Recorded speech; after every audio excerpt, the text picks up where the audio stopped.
because they've got to be able to test out future LSAT questions.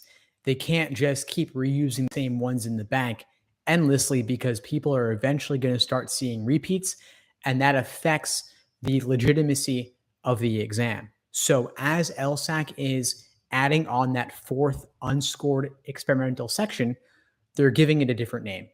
LSAT-Flex was the 3-section exam with all sections being scored, administered from the beginning of the COVID-19 pandemic, with the first LSAT-Flex being in May 2020, and the last LSAT-Flex will be June 2021.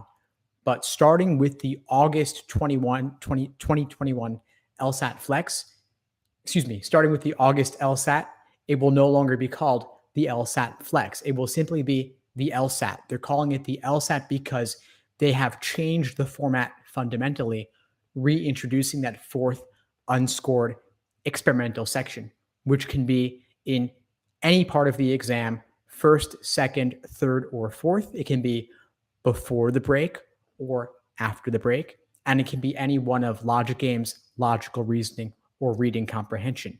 The point of adding back in that experimental section and ending the LSAT-Flex is so they can test out future questions for future administrations, rather than endlessly recycling and reusing the same old questions. This will also allow them to potentially, if they so choose, release LSAT questions to test takers in the future. The last released LSAT exams were Prep Test 89 and then the May 2020 LSAT-Flex sample in Law Hub. That's it.